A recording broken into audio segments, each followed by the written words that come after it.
damos la bienvenida a este tercer webinar de nuestra serie de webinars sobre diferentes aspectos en temas relacionados con felicidad, sostenibilidad, educación y creatividad.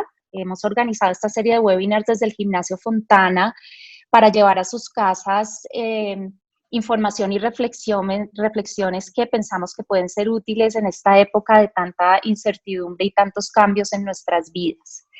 Mi nombre es Natalia Zuleta, yo soy directora de Marketing e Innovación del Gimnasio Fontana y los voy a acompañar hoy en esta conversación con Shekhar, que nos acompaña hoy y nos está acompañando desde la India, desde el otro lado del mundo, por eso tuvimos que hacer este webinar a esta hora tan extraña, pero me encanta que estén aquí, que nos acompañen y que hagamos una reflexión bien importante e interesante sobre lo que va a pasar con el futuro de la educación.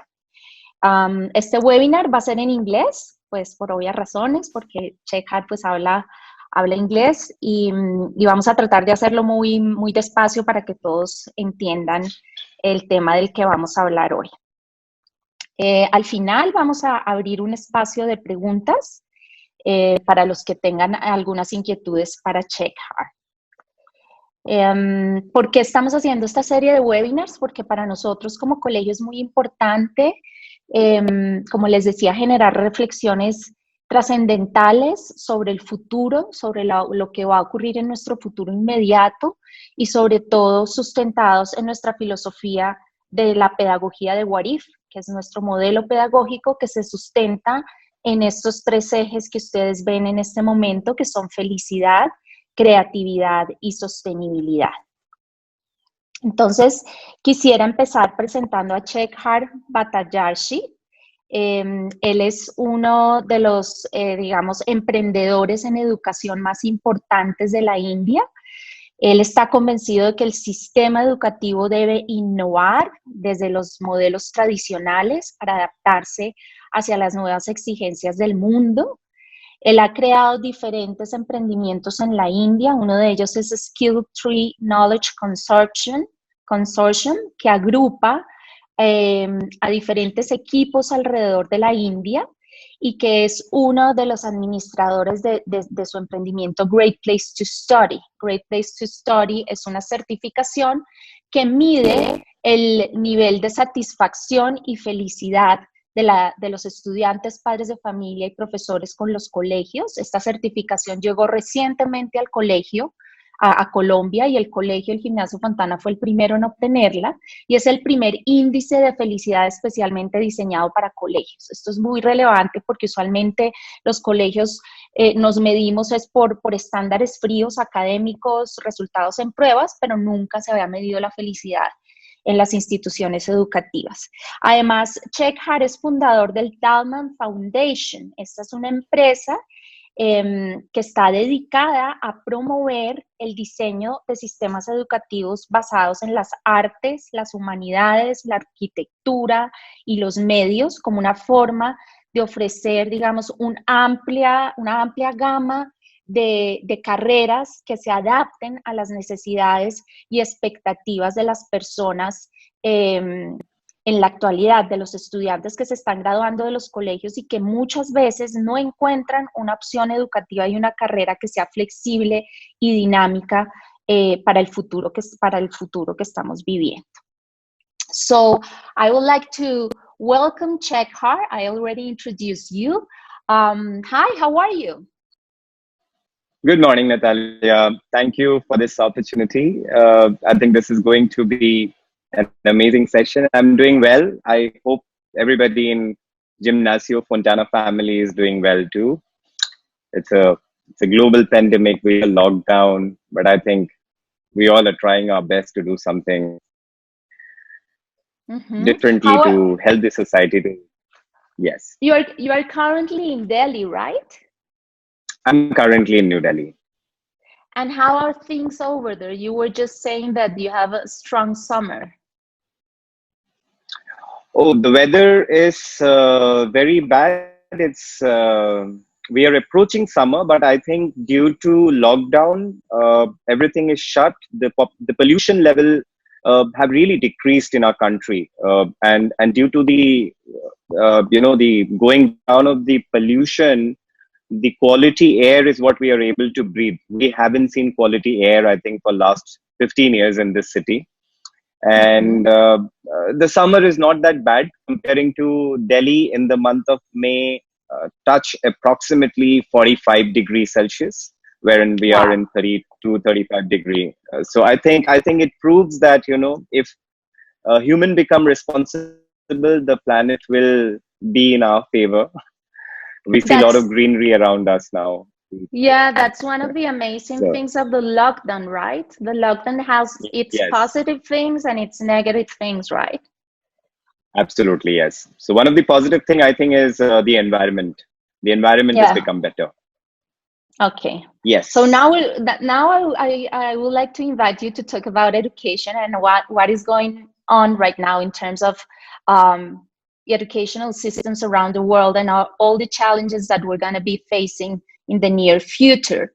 Which do you think are those challenges in this complex reality, Shekhar? Well, so pandemic have changed lot of thoughts. Lot of traditional model is going to change. So particularly in education sector, in coming 5 years, we will actually have documentation which will say pre-corona and post-corona world. And the pre-corona world was little rigid in terms of flexibility in learning, in disseminating learning, whereas post corona, the world will be more flexible towards adopting education, while online education has come, long way. I think it's been good 10 to 15 years when online education really took off worldwide. But real implementation have never seen that kind of result, because we globally nobody had choice but to start teach online. So one of the biggest challenge, if I see, is the transition from brick and mortar model to online classroom. And going forward, at least for another 2 years, the blended learning will definitely take its own shape. No matter what, we all pray that this pandemic should end as soon as it can. We all go back to our old normal life. But even in that case, at least 25% of education will remain online, and adaptability of certain facts and certain parameter needs to be, needs to start falling in place right away, because we have the time. The second challenge I see is the art of teaching online. Not that every developing economy was accustomed to teach online.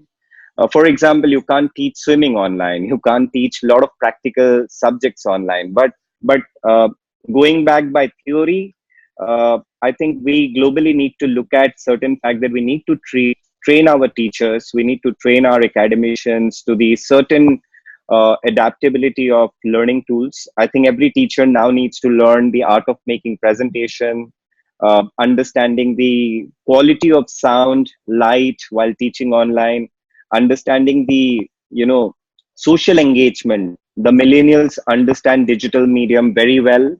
We need to speak their language while teaching online. We cannot just go by the books. So we need to look at certain change, and change is the biggest challenge. And I feel the COVID-19 will make all of us learn to adopt those change. The third and the last biggest challenge I see is the adoption of certain education which we have always have avoided: sustainability, responsibility, understanding of global citizenship. Very simple. Global citizenship, if we all would have understood the responsibility, I think COVID won't have spread the way it has spread it. So such curriculum, if it is not introduced now, and if we just run on the skill based education, it will become a challenge for the education sector post COVID-19. So I think these are the three highlighted challenges which I have been observing for last 50 days. You mentioned in one of the first challenges in terms of changing from traditional education to new ways of teaching, the concept of blended learning. Can you tell us more about that? What is blended learning and how does it contribute to this new view of education? So blended learning is combination of your classroom learning and online learning. You cannot shift your education 100% online. It is not going to happen. Education is a process, it's an art, it's a feeling. And a two human without meeting each other cannot really transform or transfer knowledge. And we don't go to school only to learn. We go to school to meet friends. We make friends. We learn from people. So that component of social education can only come from classroom, can only come from the buildings. So that component should be 75%. The rest of the 25% can shift online, which can be learning objectives can be delivered online, certain lectures can be delivered online. Visual content will play a massive role in that online component. We cannot just have teachers coming on Zoom and teaching online. We also need to create content which are self-explanatory in its own way. So for example, if I have to teach a child how volcano erupts, now the best would be that I have a video showcasing in a motion graphic or animated way how volcano erupts. Now, content like this will play a role to make a student learn online, but the 75% classroom learning will obviously create a better impact. So blended learning refers to combination of classroom and online education. Okay, thank you. Now that we've seen these three major challenges that you foresee in education for the next months or years or so, what do you think is the future of education with all these changes that we're seeing, that maybe these changes were being thought of, but they were accelerated by this pandemic situation? Now that we have those challenges in front of us and that we're living in such uncertainty, what is the future of education? So I think the topic future of education has been there as a debate for many years now. As we progress, we always look forward to the future of education in a much broader perspective. But if I go back to my own observation, whether it was during COVID or Corona lockdown, or it was before that, I think the future of education is flexibility in learning. And that is going to be the key that is going to govern the forthcoming tendency of imparting quality education. So the flexibility is what I refer to, that our school education is like a regiment, like a army regiment. In army, what you do, you have everything timed. You have to wake up at 5 a.m. You have to go for running. You have to get your breakfast at 8 a.m. That regimental learning system is what the world has adopted and have been practicing for 500 years or maybe more. But flexibility is where you look at the inherent talent, the signature strength of a child, and find out that rather than making someone learn or pushing to someone learn what he's not good at, try to push him to become better what he's good at. So for example, if I'm bad in math and I'm good in English or literature, help me to learn literature better rather than pushing me to learn math better, because I may not score well in math. And because flexibility is important as a definition for the future of education, because education is going to become a continuing process of our life. We'll go to school, we'll learn something, we'll go to the job world, the world of work, we'll again come back, learn something new, then again go back. So I think the traditional model that go to school for 11 years, 12 years, then you go to a university for your 4 years, undergraduation, then master, I think that culture will gradually change into continuity of education, wherein you go to school, then you enter to become an entrepreneur, or you take up a job, you take up a project, then you go back to university again. And there is a report that I was reading that by 2050, 90% of the student population will be pursuing degree program online, not school, but the degree programs online. Wow. And education will be truly democratized and globalized, with students unhindered by age, social, geographical, or national boundaries. And the student teacher ratio will be 100 students is to one teacher, because Wow. teacher role in the university will become more like a facilitator, whose main job would be to aggregate learning resources for you. So I'll give you an example. You want to become a data scientist, or you want to become, let's say, a psychologist. So to become a psychologist in 21st century, you also need to learn what data science is, because there is a correlation between data science and psychology. Psychology reads human behavior, and data science also reads consumer behavior. Whatever you do on internet, whatever you purchase, the kind of websites you are visiting, this all a data collection. And I think the teacher role will be to come and aggregate that, pick up this subject, learn for 40 hours, pick up the other subject, learn for 20 hours, and then you become a, maybe the preliminary level psychologist. You come back again after practicing for 2 years, learn the advanced version. So I think the future of learning, irrespective of Corona, uh, was always heading towards continuity of education, which will break down the stereotype thinking that you have to do your master's or PhD to take up a role or a responsibility. You can go back to school again, you can go back to university again and do your education. So what we will see in the So, near future maybe would be like a more flexible programs, career programs and school programs adapting to each child's knowledge and abilities. But we see this scenario as educators. So for us, it's more easy to understand that for parents. How do you change parents' mindset, which somehow, particularly here in South America, is very traditional, still is very traditional? How do you tell a parent, we're going to focus on your child's language skills because that's his talent. We're not going to make so much effort into introducing him to force him to be A plus at mathematics. How do you explain that to a parent who wants his child or her child to excel in all areas of knowledge, to be better, to be the best in all this standardized testing and in this competitive academic world that we still live in? okay. So I think it's not just South America, which is traditional. I think India is more traditional in that approach.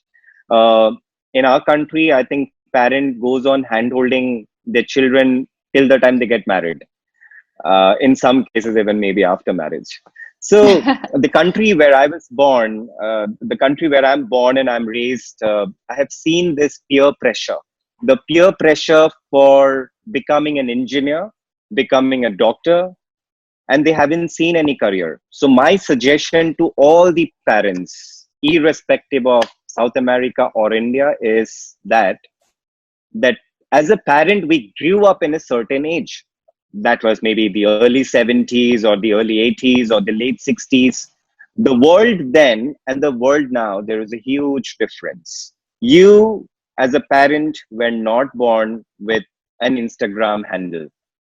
A kid who is born after 2000, any kid born after 2000, are born with social media in their hand. They grew up with iPads and tablets in their hand. They have not seen Mario as a game. They rather grew up with PlayStation and Xbox.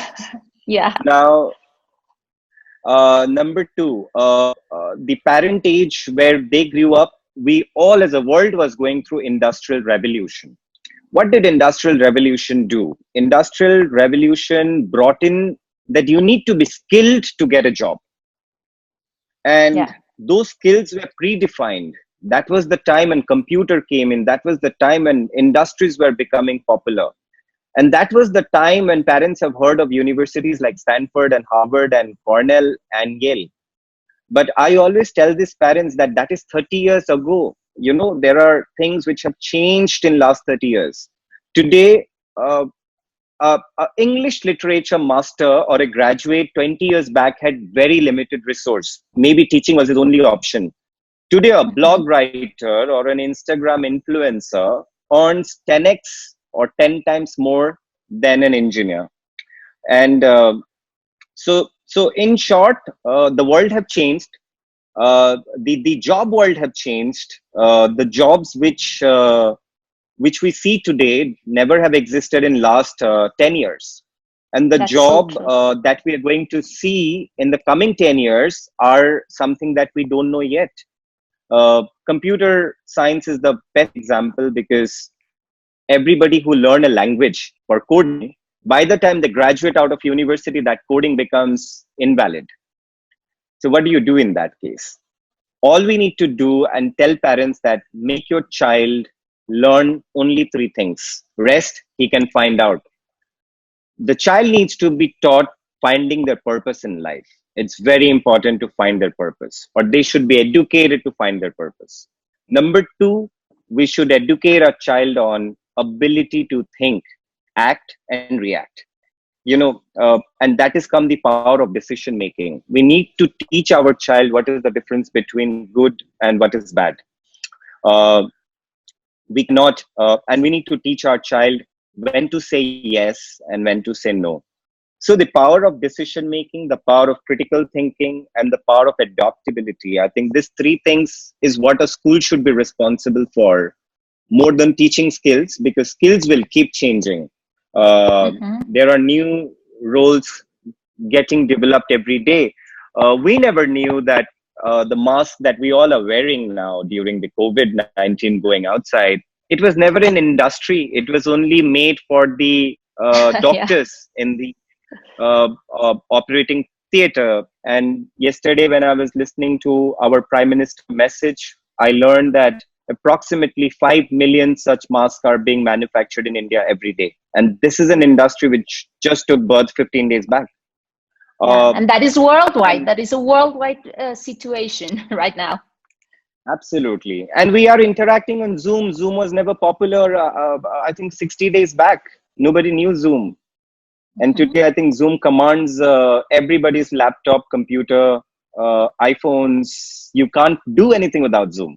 So I think the future of education, or suggestion to parent, is that everything is becoming flexible. They need to become flexible too.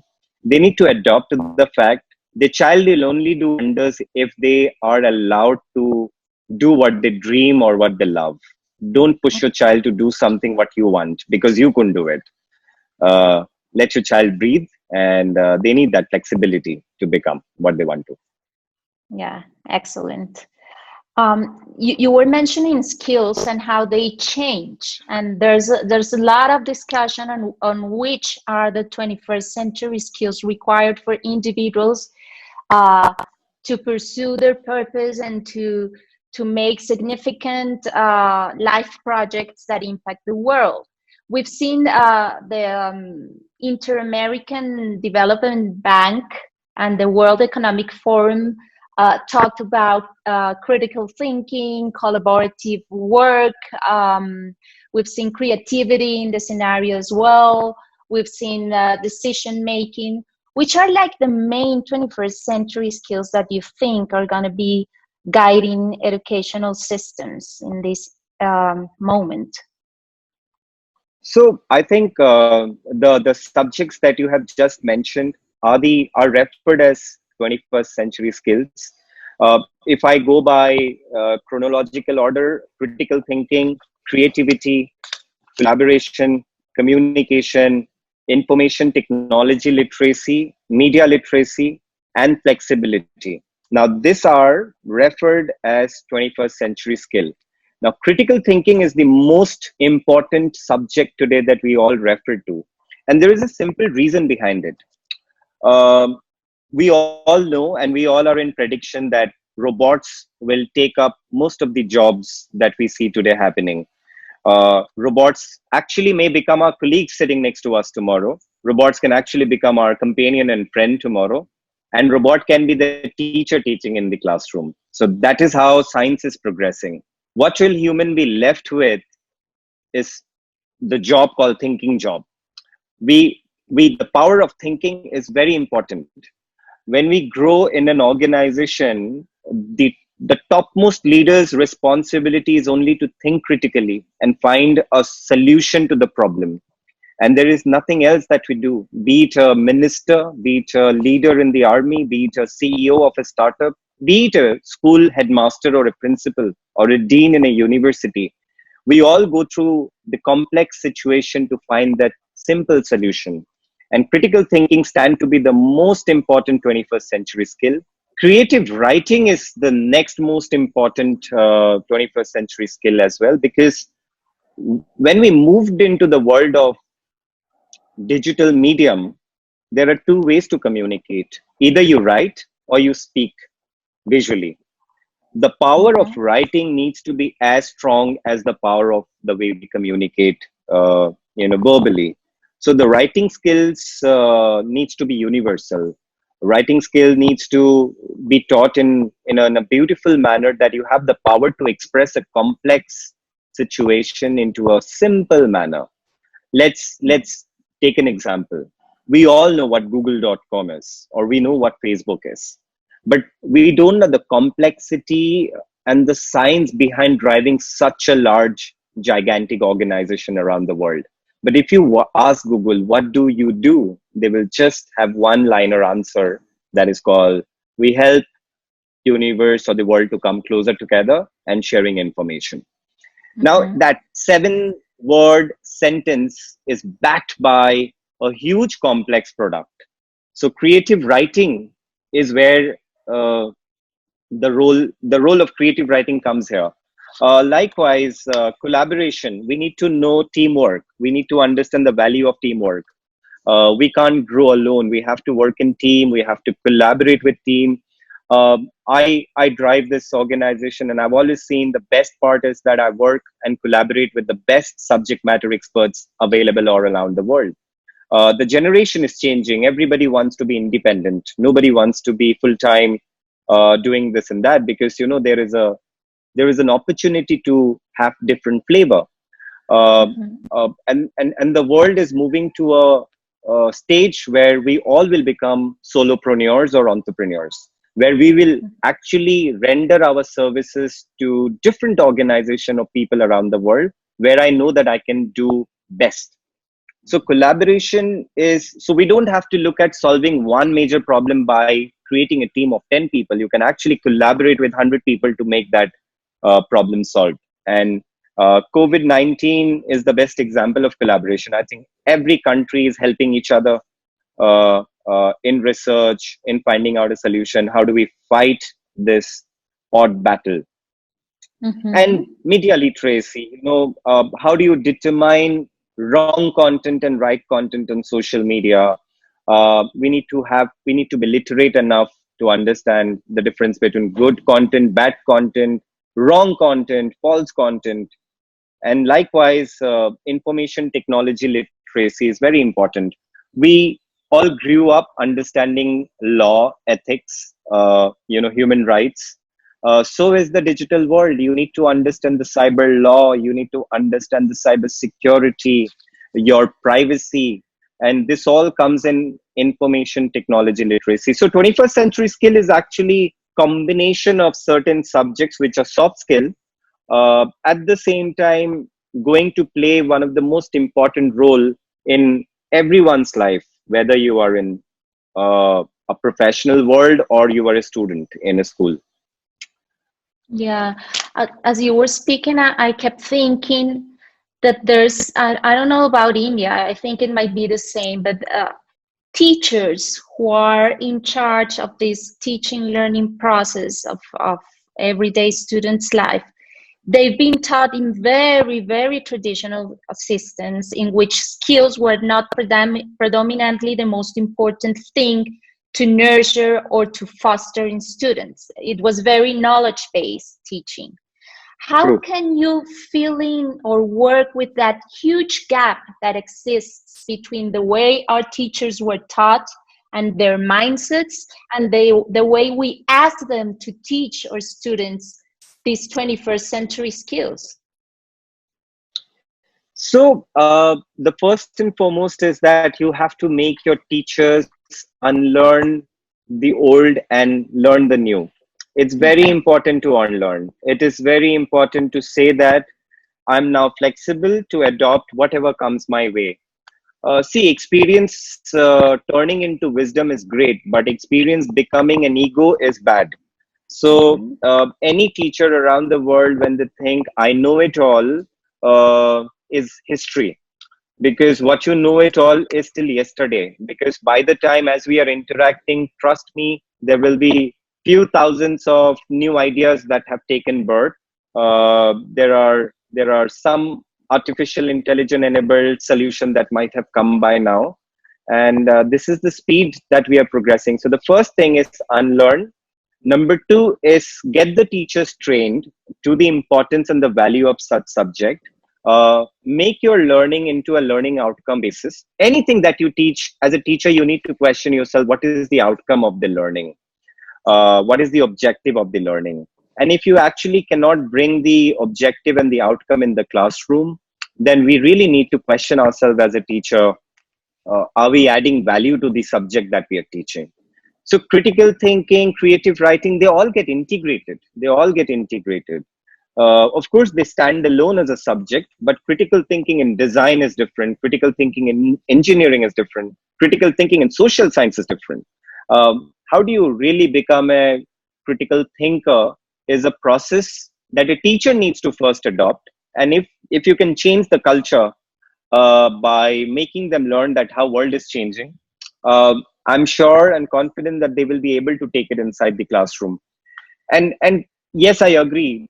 India represents approximately 700,000 schools. That's the number of schools we have in our country, and out of which around 300,000 schools would be private, owned by individuals and organization or societies and trust or foundations.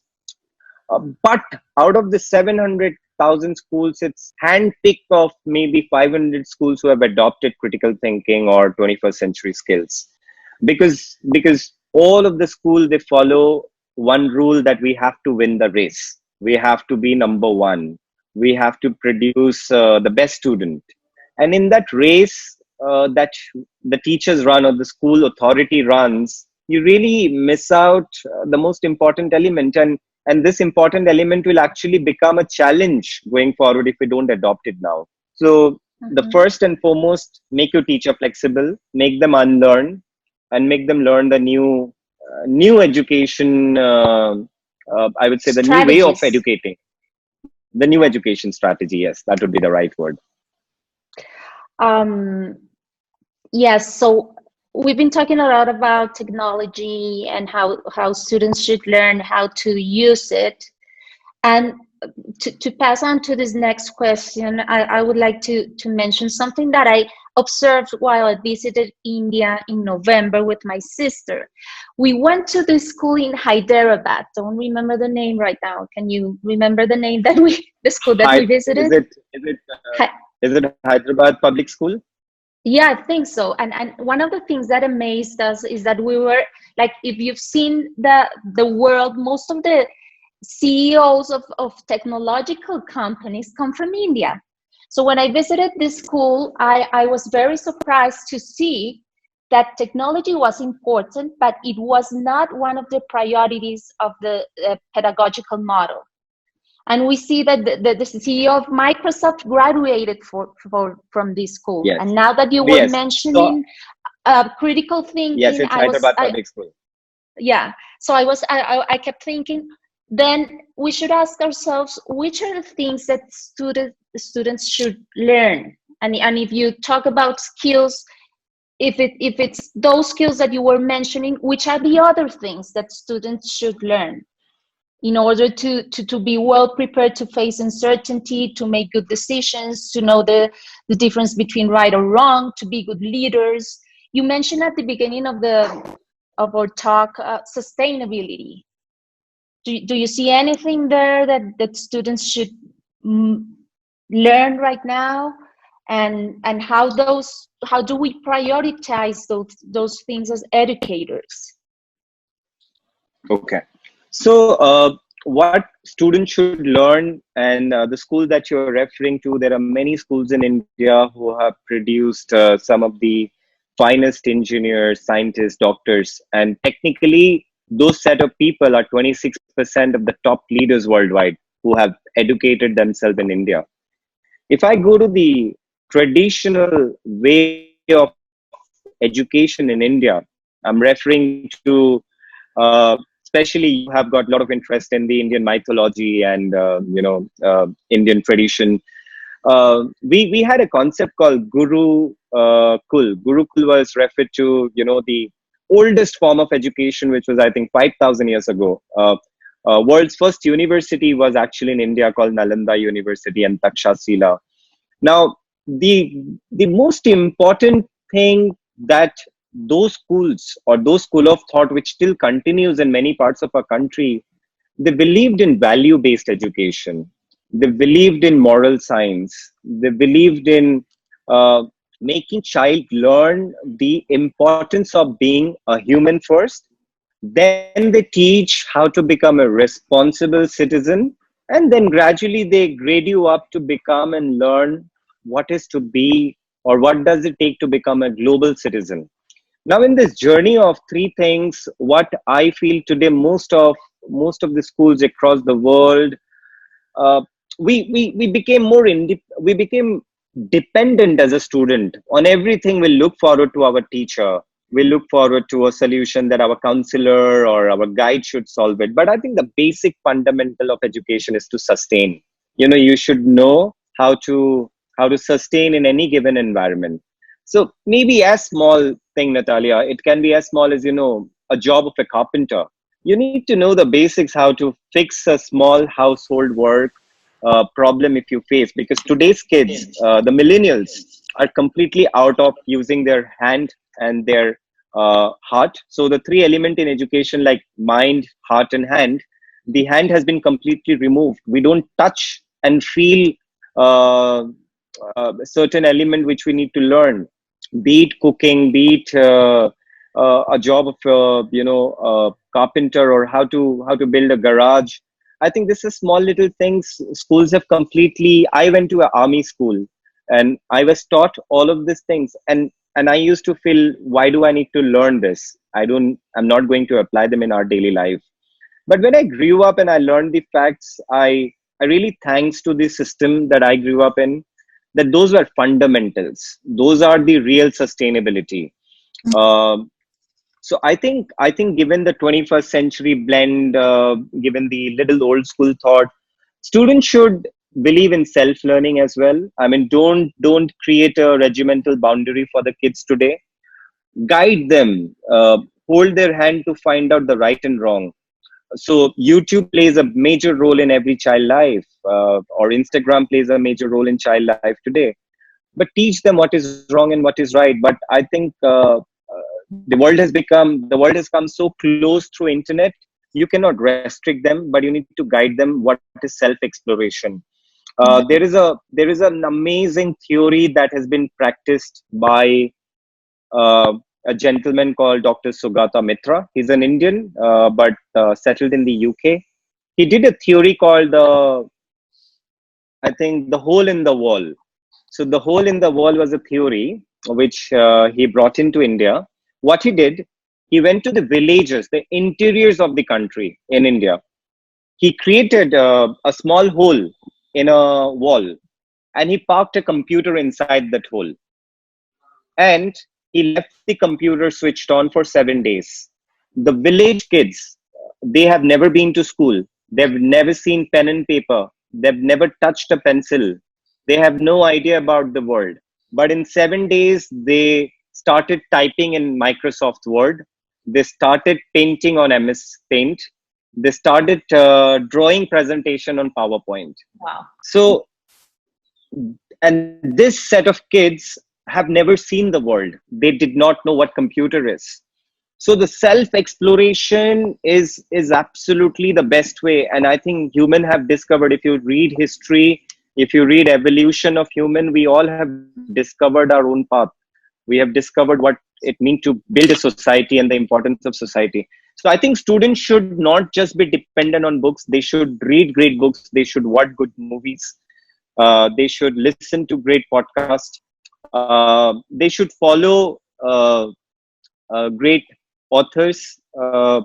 And all of this can be curated by school teacher. Shekhar, why do you think we sometimes as educators are so afraid or scared of letting children self-explore? No, it's very important to be scared. That's the reason I said somebody needs to curate it. Somebody needs to control it. I don't know if you read the news 2 weeks back in Delhi, in my city, there was a cyber crime which caught more than 20 teenagers. Now, this 20 kids had a group on Instagram. I don't remember the group name. I think some boys, old boys, school boys. Now, all of this, few of the kids are arrested and they're behind the bars. These kids were chatting inappropriate things on internet. They were planning inappropriate adultery things being a teen with some other girl in the school. Now, self-exploration, if not guided well, will lead to such disaster. Mm-hmm. So it is important. I know as a educator, we are scared. I think as an educator, we need to see information and knowledge is available across the world, and it's available free of cost today. You don't have to pay for knowledge. But what you need to be paid for is curating the knowledge, what you should not see as a kid, what you should see as a kid. And that curation is the role of a teacher, I feel, should come and fall in place. Because as an educator, we understand the mental or the mindset of a child. At the age of 12, what we need to teach and what we shouldn't teach. At the age of 17, what we should disclose and what we shouldn't disclose. So I think whatever, we give it as a self-exploration, but give it as draw a line around it. Mm-hmm. Draw a nice line around it, which should say that, okay, these are the 20 good things that you should read, write, and watch. Mm-hmm. And rest, pretty much I covered that, 21st century skill that every student should go through. It's very important for them. Mm-hmm. You mentioned creative writing as one of the most important skills. Is there anything else you want to talk or mention about creativity and its importance nowadays? Oh, creativity is, I think, the most important subject which many of us have skipped in last few years. Creativity is, I'll go back to I don't know if you have heard of the term called trivium education, TRIVIUM. No. Now, trivium education is the oldest form of schooling. Now, the education in the trivium model in the Europe was divided into three phases: input, logic, and output. Input education was primarily for primary school when you grow up. So input is the age group when you actually give lot of things that a student can learn. They will not question you. If you tell him that, you need to learn this 100 new words, they will learn. That is the age group during the input. From the input stage, they go to the logic stage. Now, logic stage is where the questioning comes. Why is it this and why it is not that? And the last stage, referred as output, is also known as rhetoric. Now, 1,000 years ago or 2,000 years back, there was no presentation. There was no video tools. There was no PPT. There was no Adobe Photoshop. Every element was presented through drama. Everything that we wanted for the betterment of the society was through a stage. And that is where the power of creativity came in. I think the gentleman Thespis, the man who created the stage of acting, the man who defined the word called tragedy, the man who defined emotions. All of this, if you go to the old school and now come back to the new school, presentation is the ultimate important uh, way of doing anything. You are an engineer, you are a doctor, you are an artist, you are a teacher. You need to present it right. You need to know the art of presentation. And creativity in that area have really come way ahead today. Creativity is not just about designing something on Photoshop. It is about design thinking. It is about the power of thinking out of box. We use so many applications on our mobile phone today, and you all of you must have experienced that we delete a lot of apps if we don't like it. And one of the most important element of liking an app is its user experience, its user interface, and that speaks a lot about how important it is to be creative. You may be logically right. In your map I can see there are two brains, the left and the right, where the right is a creative brain and the left is a logical brain. So if you're logically strong but you're not creatively presenting it, the world is not going to listen to you, the world is not going to adopt you. Take an example of Instagram. The simple, beautiful tool. We love scrolling it up and down. We love pictures. That's a role of a left brain. The left brain played the role to code it, but the right brain played the role of presenting it. So creativity is today's, I think, the final output. In the 5,000 years old trivium education, it was rhetoric, it was drama. Today, it is the art of presentation. You are a sales manager. You need to know you need to know the creativity of your voice modulation. You need to know the creativity of choosing the right word.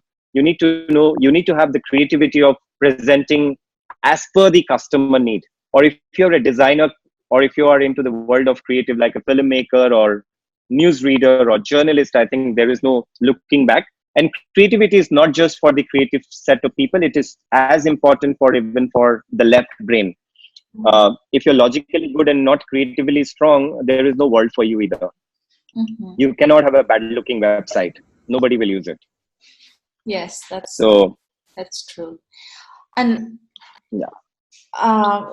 let's talk about happiness. It's one of the, I think that it's one of the most difficult things to define, because it changes the concept of happiness from one mind to another. We all seek happiness. We all want to be happy. We all want to be fulfilled. We all want our children to be happy, but sometimes we don't know how to get there. We don't know how does happiness look like. We know that it's related to our values, to our way of living, and how we see the future. How do you see happiness? How would you define it? And what role does education play in building a happy world and a happy life for students? So I think it's such a broader term to define. There are scientific way to define it. There are psychological way to define it. But like a normal human, happiness is a very simple. It's an expression. It's an expression that your mind is out of fear. Your mind is out of worries. Your mind is out of tensions. Your mind doesn't play role thinking anything negative. And if all of those things are clear, happiness ponder over our health, both mental and physical. And happiness plays a major role in a lockdown world. And when I say lockdown world, I'm not referring to lockdown now. Digital world have any which were locked down human from socializing humanly many years back. And happiness, I think, have really taken for a ride. Happiness have been taken for a toll. We all are in the competitive world to become rich. We all are in the competitive world to win big. We all are stressed all day long working. And I think the definition of happiness comes out from as small thing as that spending 1 hour with your own family member, or doing something that you really love. But I think it's that joy and contentment. It is, I think, the sense of the mental well-being. It's very important to be mentally happy first, because if you're mentally satisfied of what you do, how you do, with whom you do, be it in your work world or your personal life, if happiness doesn't play, if your mind is not clear, it will affect your physical body as well. And I think today we all have started talking about the importance of mental well-being. And mental well-being uh, is actually or happiness is the outcome of uh, a positive mental well-being. So the definition is very subjective, but I think we can create environment of happiness. We can create environment where, you know, I can keep my I can keep my worries away when I go to this place. And happiness is a find. You know, you need to find it. I may find happiness writing, and if you stop me from doing that, it will reduce my level of happiness. But I'll keep it short and I will come to the education environment. I think we all, as an educator, should first define the purpose of education. Mhm. And the purpose of education, the famous philosopher Aristotle, as he defined, that happiness is to be considered to be the end goal of education. And whatever we go and learn from school, the outcome should be that we should be happy and mentally satisfied. So, as an educator, we should take the responsibility that we create an environment where there are no importance of pressure. Do not create that pressure in your child that he fears to come to school. Do not create a regimental model of teaching where he can't express or she can't express himself or herself. Do not create a non-flexible model where they can't really come and share their opinion. So as an educator, if we really draw the map and say my school is happy or an happy environment because I create an open culture of learning. My school is a happy place because I listen to my student, I take their opinion. Number three, my school is a happy place because we give equal importance to students of all kind. Because you cannot create inferior complex with the students who are not able to score higher, but rather and only supporting the one who are doing wonders or doing well in life.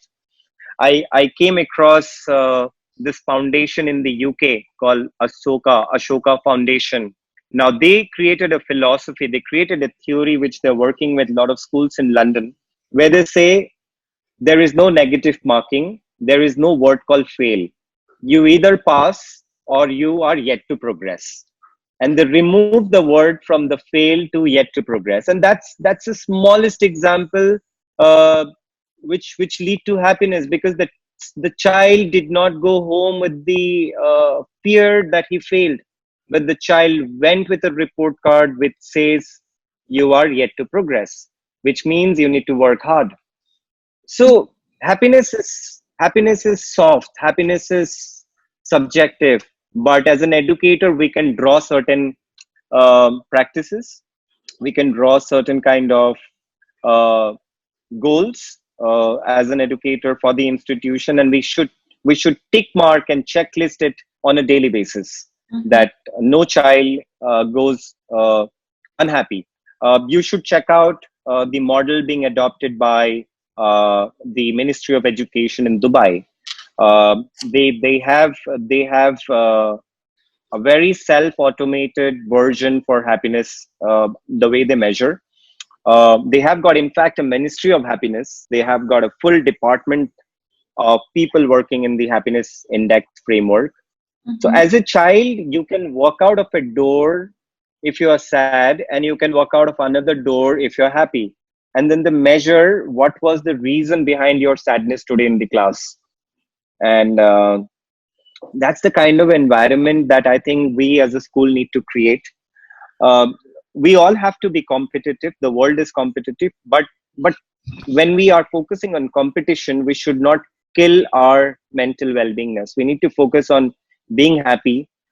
I don't know about South America, but in India, the this suicide, committing or killing yourself happens. I think I can share the report on hourly basis in our country. Yeah. The suicide below the age of 13 is so high, and they commit suicide because they're mentally depressed. They were being bullied in school by teachers. They did not find the respect for themselves in the classroom. So all of these small little things, if we just say that for a better world, the most important thing is to be happy. So first, let's build a happy environment. We will not go far by winning a race, but we have to win big. And winning big is to make the world as a better place to live. And for that, we'll all have to define the purpose of our as an educator. And I think the first purpose should be define an happy environment. And that's what we do in Great Place to Study all the time. We keep progressing with our happiness index, that how do we measure it in a better way. Yeah. So this is my submission on happiness. It's a broader term. We all go through our up and low and up in our life, but I think we all can play a role to make it better every But day. I loved something that you said, that happiness is soft. It's a good definition, because when you say it's soft, it means a lot. It has a lot of meaning in terms of how you treat students, how you see them, how you see assessment and evaluation, as you mentioned. And we do have very high rates of suicide in adolescents and in kids here in Colombia, which it's very, very sad. Oh my God. Shekhar, you have done a great job in India with your Dalman Foundation. You're inspiring educators and young people to pursue a different kind of education when they graduate, to find in humanities and liberal education a way to pursuing their purpose and to learn. Can you tell us more about it? Well, so in the world of competition, science, engineering, technology, and math have really gone far away, leaving everything behind. And that world is also referred as STEM, STEM, science, technology, engineering, and math. Today, a lot of debate are going on, and they made STEM to STEAM, which is science, technology, engineering, art, and math. But I still feel that S for science can also become S for social science. End of the day, who are we? We are human, or we call ourselves a social animal. We have the power to decide between good and bad. We have the power to draw a line and create a society. We have the power to declare a war or call it a peace land. So if all of this are human practice, the social science world got neglected because it was not adding monetary value or a tangible value in our life. And with that change, especially in our country, when I created this foundation called Dalham. And Dalham was actually an answer to STEM. It stands for design, art, literature, humanities, architecture, and media. All of these are streams. All of these are subject stream that you pursue when you go to university. That's a different story. But this all play a major role in our social life. Design plays a very important role in our social life. Then we have got literature, art. We appreciate art. We buy art. We keep art in our home. We go and attend theaters. Likewise, is literature. We love reading books, and so is humanities, and so is architecture. We live in smart cities, and we live in smart homes. We inspire old monuments. It's a clear communication of an architecture. And lastly, the world has come closer together because the power of media have brought us closer. Close. Without a television channel, we won't have known what was happening in Colombia, or you wouldn't have known how is the weather in Delhi. So my focus was to bring all of this important subject into limelight, and also give them equal importance in the society. Because when you grow up, and if you are not an engineer, especially in India, you are not looked upon, you are looked down. Mm-hmm. So that was my purpose with the foundation. But I will explain you the importance of humanities and liberal education. Humanities refer to the combination of different social science subjects. It refers to history, it refers to anthropology, it refers to sociology, archaeology, ethics, values, evolution of human, and subjects of that nature.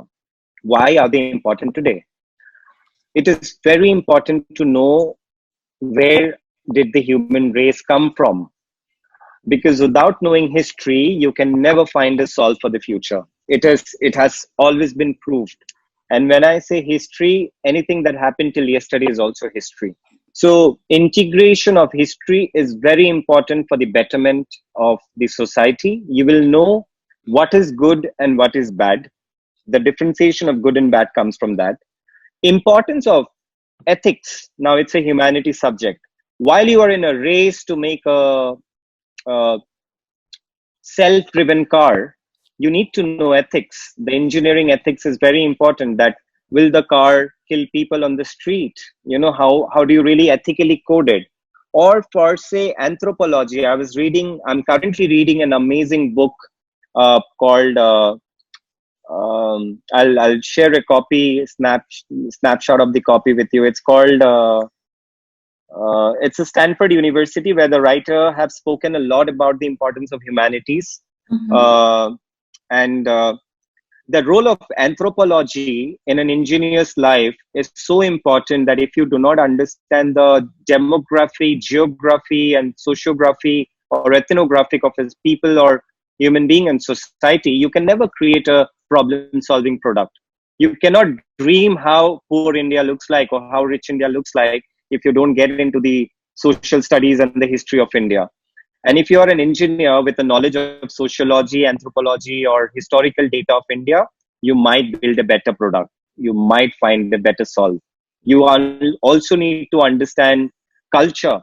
I'll give you a very classic example. Gillette, the razor we all man use. Now, Gillette is an American company, if I'm not wrong. They had a global campaign. So it's a half-naked woman and a man in a poster where the man is clean-shaved. And no, sorry, not Gillette. The Levi's jeans, the jeans company. Okay. Levi's. Now, Levi's jeans had a global campaign where I'm sure you must have seen when a girl is facing the wall, half naked in a jeans, and there is a man. And they created a poster campaign, and the same campaign was launched in Middle East as well. Middle East is a very the ethnographic or the societal thinking for Middle East is very different. They see women in burqa. You need to cover your face.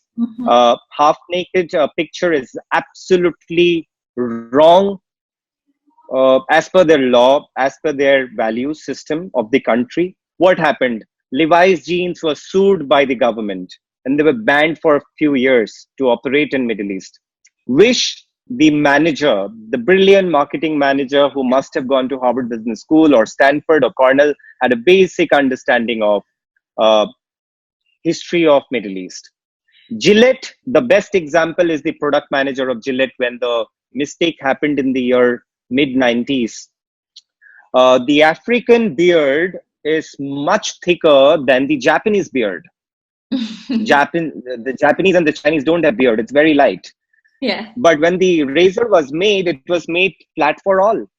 Whereas it was too sharp for a Chinese face and it did not help the African fellow at all. Now, do you see the role of a subject like social science in a role of an engineer, in a life of a manager, in a life of a marketer? So importance of humanity when we say, what will history do in my life? Or how is anthropology going to help me? Yes, it doesn't help you right away. You do not actually code or create an amazing product. But when you grow up, social science education actually give you the wisdom. And technical education may give you the experience, but to become a better human or to become a better professional, you need to have the wisdom. When I talk to you, without visiting Latin America or my interest to read about the culture and people, it won't have been easy for me to look at an opportunity, how great place to study can grow in Colombia. What's the taste of people? What kind of music you people like? What kind of colors do you prefer? Yeah. And I remember that we had our first video campaign, small campaign. We ensured that it should go in your head right then and there.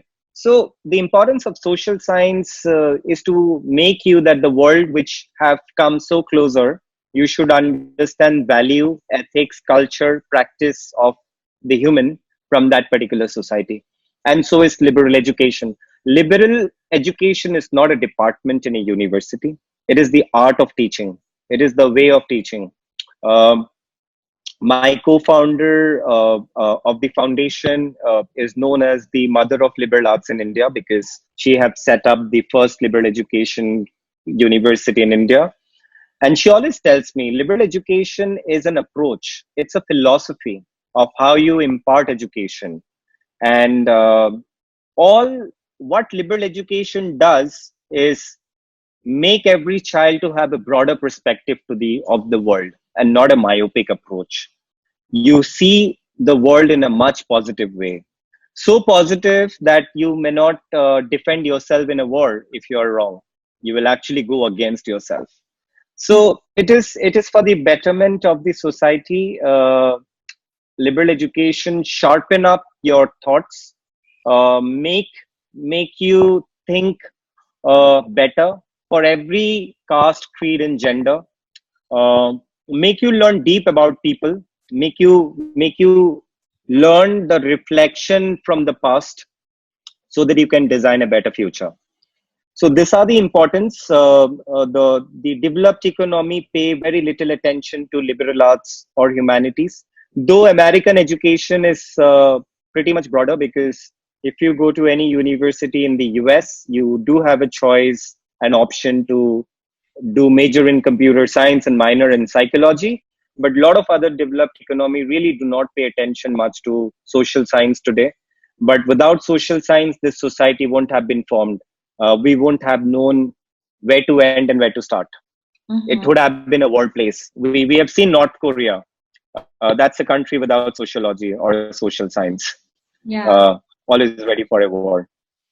You were saying that we should do, that it's something that people usually say when they think about history and the importance of history, is that we should learn from the past in order to plan the future. And I think right now one thing that applies is that we should learn from the present to plan for the near future. Oh yes, that is so challenging. And that takes me to the Absolutely. next question that we are all making ourselves this question: how to overcome post-pandemic times. Well, I think it's a global situation we are getting adopted to. How more than looking at how to overcome the post-pandemic, I think we should start preparing ourselves life after pandemic. The life is not going to be the same. There is a big downfall in economy worldwide. There are many sectors which will die, and there will be new sectors which will take birth. Uh, there are chances of losing millions of jobs worldwide. There are definitely the tourism sector has gone for toss. Nobody is going to travel for tourism at least for a year. Uh, Global education or international education is going to be a big challenge. I don't see Indian students going to United States, or I don't see Indian students going to United Kingdom at least for 2020. How to overcome the post-pandemic time? More than that, I think we should say, how do we prepare ourselves post-pandemic? And post-pandemic preparation is the flexibility, adaptability of new things. If you were a businessman doing something which have completely gone for a toss in this pandemic, you need to be prepared to unlearn and learn something new, find a new way of doing things. Uh, and I think the from an educator point of view, during this pandemic time, we can utilize it for the best purpose of educating our teachers, so that by the time we come back to school, we see ourselves much better human. And I think pandemic have taught us that how important it is to be human. End of the day, no matter how rich you are, how poor you are inside. the home lockdown. It made me realize how does animal feel inside the zoo is what I've learned feeling inside home for last 50 days. Yeah. I think we'll be more human, we'll be more soft, we'll be more grounded. I think ego clashes won't happen. And I think, yeah, this is what I feel. I don't know, but we human are human. End of the day, we'll forget that something like this happened uh, after 1 year. But I think we should not forget this is the biggest lesson Ever. anybody can teach us ever. It Yeah. have taught us one simple thing that you can survive in $50 staying at home. You really don't need expensive champagnes and expensive restaurant and business class just to make yourself happy. I think baking a cake with your children or singing a song with your own guitar also gives you happiness. So I think pandemic for me have taught that the materialistic world is not here to last for your happiness. The real happiness or the real life is actually without that materialistic world. The real world is actually about standing by each other, helping each other. And I think globally people have done wonders supporting each other, be it country to country, be it society to society. We all have been standing tall with each other. And in this situation, nobody questioned how rich you are, how poor you are. Yeah. What will be my return of interest on doing this? Yeah. So yeah, this is my submission and observation. We're gonna be closing soon because I think that people have a lot of questions that they want to make. But I would like Yes. to ask you before that, with what you've seen from Latin America, what you've get to know, how do you see education emerging right now after this crisis in Latin America? Okay. So your question is, what is going to emerge in Latin America? Yeah. Okay, I think this is my same observation for India as well, and the same can actually be looked in Latin America. This is the time that locals can grow as global. Think about it. Even the 8%, or I don't know, Nicholas last time shared with me certain data that X percentage of students who thinks of going abroad for their further studies, this is not going to happen for a few years, not just from a social distancing point, but also from an economical condition point. Uh, Number one point, uh, local sustainability is going to be every country's mission. So I think universities in Latin America should now look at becoming the global university for their own people. They can actually raise the standard and become a better place for global education for their own children. Number two, for schools who have been following traditional models of classroom teaching, uh, have now seen that how online teaching can also happen and how online classrooms can also help your child learn better. So adaptability will make every school flourish. Um every school to look at a blend of classroom, online, and offline. Um the third point, I think, as because there is a cultural change in the education, uh, country like Colombia or even Mexico, Peru, Chile should look at inviting the world to come and teach, because it doesn't take anything to come online. It's 9 p.m. here in India and we are interacting. Um, so I think you will have a flexibility of people, access to people all around the world, because I think people will be more available online than available in the classroom. So you can actually have a London School of Economics professor taking political science class for your children, because the culture of learning online has come, and this is the best time that we immediately adopt for making the word emerging to the word called emerged, or from developing to become developed. uh, but one of the core would be that local growth and the local sustainability. I think the dependency of international education can be reduced, and local adoption of similar model of education can be adopted by inviting experts and scholars through the digital platform.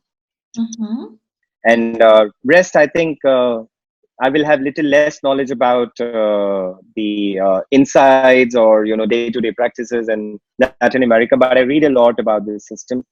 But overall, from a Far East, I see Latin America in a much progressive stage than many other countries, which might be economically richer than Colombia or Mexico or Peru or Chile. But I think academic quality in Bogota, with my personal visit, or to your school, is much superior than many developed economy. And I think all we need to do is structure it uh, and start becoming part of global uh, economic knowledge economic discussions to showcase and highlight how the progress is happening. Mm-hmm. That's my observation. I am not an opinion maker in this area, but that's just my observation. Very, very interesting observation. I think that this we should talk about already, the things that education should consider Yes, now, and you just I answered. think I've covered this topic. Yes, so I would like to open the space in the chat for some questions that people might have, and I will read them to you. There's a question from Sergio Rodriguez. He's a friend of mine. Mhm. Great that Sergio is here. He's very interested in education as well. He has 2 small kids. Okay. I have a question for Shekhar on the Ashoka idea about jet to progress, as I also have heard a lot about importance of learning to fail and deal with fear of failure. I also heard of family who each week, each member shares a failure and what they learned from it. But this London school idea is shielding kids from failure. That doesn't seem like true happiness. How do you bring failure into education in a way that increases happiness and builds resilience? Very good question. It's actually a very interesting question. See, failure in real life is what we should learn from. Learning the way to become successful should not be compared. So, for example, I'm learning a editing tool to make a film. Now, do not call me a failure without looking at the final outcome of my progress of learning. You can call me that, Shaker, you can learn better, and I will progress. Now, when I go out in the cinema world and make a movie, and I fail drastically, I should learn from it. But my context, or the Ashoka Foundation in London context, is the classroom learning. And in classroom learnings are also attached with a lot of practical activities where we should teach failure. And I personally, as an entrepreneur, always believe in the idea, and I give that kind of flexibility to my entire team. In fact, my product team, first discussion that I always do, let's fail 3 times to find the finest, best, perfect 4th version. Because if we sit on the first version, it may not be the perfect. And it is important to be humiliated also. It is important to be, torn into pieces, because this small little activity, I won't say small, their large activity in life makes you stronger. No entrepreneurs in the world have ever seen success without failing. Personally, in 8 years, in everything that I have built and I've done, I've failed many times. And I accept it with open heart.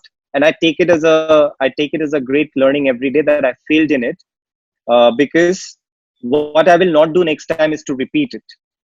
Mm-hmm. So answer to his question is that an education way that increases happiness. So I think education environment should be divided in 2 phases. If we look at happiness and failure, learning should not be described as failure. Learning itself is a progress. So rather than grading negative, you can say you can progress. That motivates you from inside. Mm-hmm. Where you can actually say you have failed and you have passed is by putting him into a real-time job. Let's take an example that what does a school kid do? A guitar class, you go and perform live in a club or in a stage and you failed, people laughed at you. How do you overcome that is what we need to teach as an educator. And yes, that failing is important. to find out the real definition of success. Mhm. So the context was two different things, but I completely agree. If you don't fail, you don't enjoy success. Yeah. Mhm. We have a question from Catalina, my sister. She says, so glad Okay. and thankful to see Check Heart with us. Next Friday, we will celebrate Teachers' Day in our school. Which three things should teachers stop doing to become more flexible in order to embrace the future of education? Great I question. think your teachers will kill me. I hope your teachers don't listen to this and kill me. Which three things should teachers stop doing to become more flexible? I think point number one, don't be rigid as a teacher. It's very important. Trust me, the role you are playing as a teacher might get replaced with a robot who can just come to class, bring a bundle of books, play video. So most important is be flexible. As a teacher, it is important to learn new things so that you can transform or transfer those learning. A teacher is nobody but a facilitator of a positive world to a young mind. So, number one, that be flexible, stop becoming rigid. Number two, uh, teacher is a noble cause. It's a philosophical role. Um, you should not look at comparing uh, all other professional growth with your own role growth. And I'll tell you what I mean by this is, if you are in this teaching as a business, not by the word business as for profit, but teaching as a role, do it from your heart.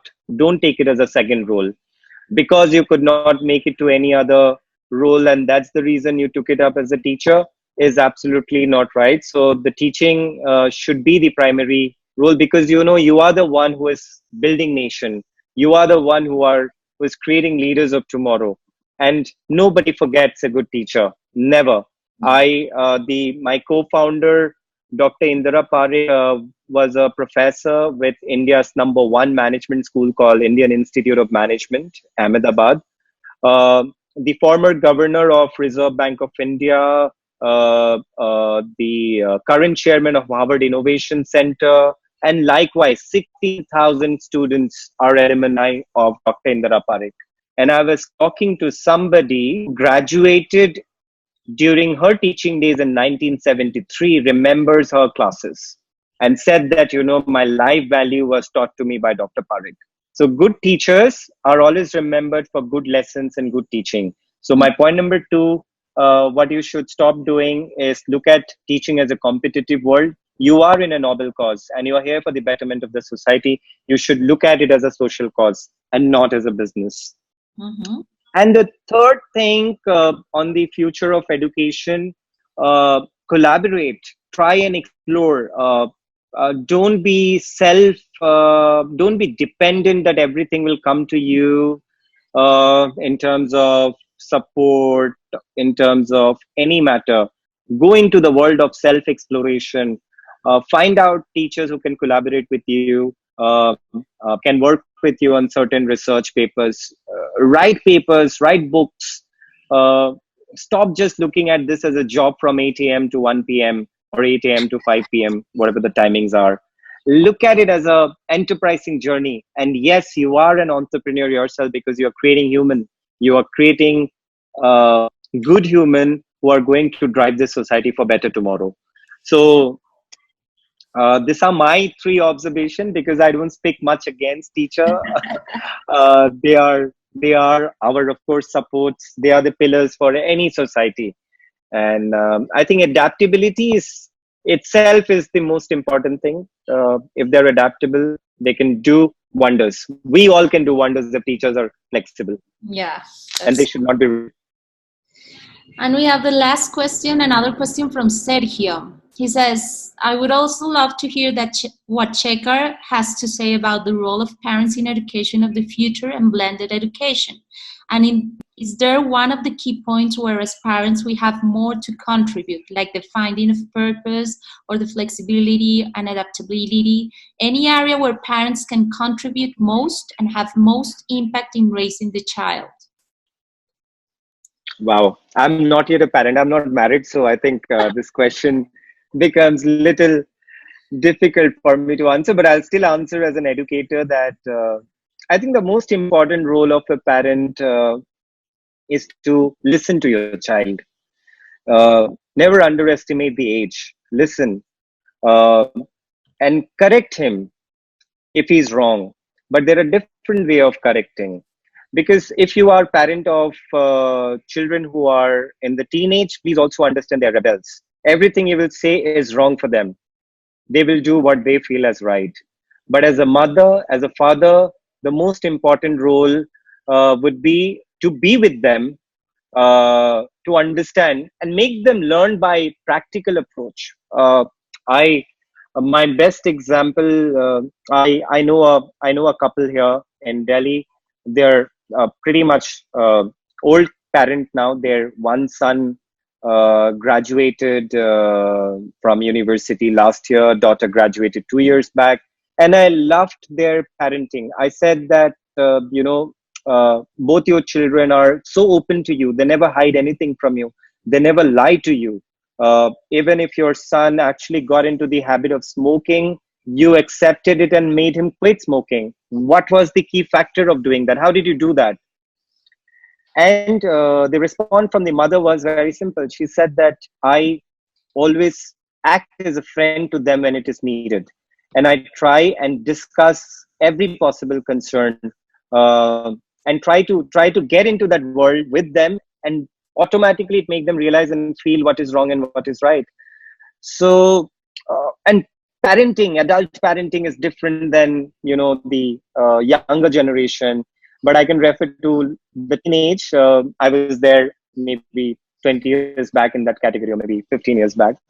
I think just be flexible, listen to them. They also have opinion. Maybe it won't make a change, but don't downgrade it. Don't look at down and create a pressure that you don't know because I am elder to you and I know more than you. No, they have access to information around the world. You need to be just flexible with them. A little difficult question for me to answer, to see it as a parent, but from an educator point, this is what I can share. And parent role in the future of education and blended learning. Yes, this is what I can answer for sure, that when it comes to future of education, it doesn't come only from the books and the classes. You have to be with the kid to learn. You have to learn yourself too at some point of time. It can be a game based activity, it can be reading a book or watching a movie. And sometime you may come across a nice book. You can hand it over and say that read the book and share the substance or the summary with me this afternoon. So you need to play a role in playing the role to make them future ready, because the subjects that I referred, trust me, are the subjects which a teenager doesn't enjoy. A teenager doesn't like history, doesn't like anthropology, doesn't like sociology. You have to make it a story. You need to be a storyteller to them. And if you can be a good storyteller, they all will fall in love with the subjects. So I think this is what I feel as a parent, the role that you can play. Great, Shekhar. You will be a great parent. I'm sure of that. I hope so. I don't know. Shekhar, I would like to thank you so much for being always so generous with your time, your knowledge, your views. We've enjoyed very much this time with you. We wish to keep in touch with you, keep collaborating, sharing ideas. I think that India is, as a reference, has a lot to teach worldwide education in terms how you can keep traditions alive and be innovative at the same time. So thank you very much for being with us. Thank you, Natalia. Thank you, everyone. Namaste. Namaste. And we'll keep in touch. See you all soon. Absolutely. And I hope we can meet again for a second webinar. We'll love to hear from you again. Absolutely. Looking forward, Natalia. Okay. Good day. Bye. Bye. Gracias a todos. Acá nos despedimos. Gracias. So yes, that is gracias is what I learned last year when I visited Colombia. Nos Take despedimos care. de todos. Vamos a tener un cuarto webinar. Les estaremos anunciando. La gente lo ha solicitado muchísimo. Vamos a hacer un webinar con Catalina Zuleta sobre What If, nuestro modelo pedagógico y cómo un learning system pensado desde la creatividad, la felicidad y la sostenibilidad puede trascender a un modelo educativo que se adapte mejor a estos contextos. Gracias a todos por su asistencia, que tengan una grandiosa semana y nos vemos pronto.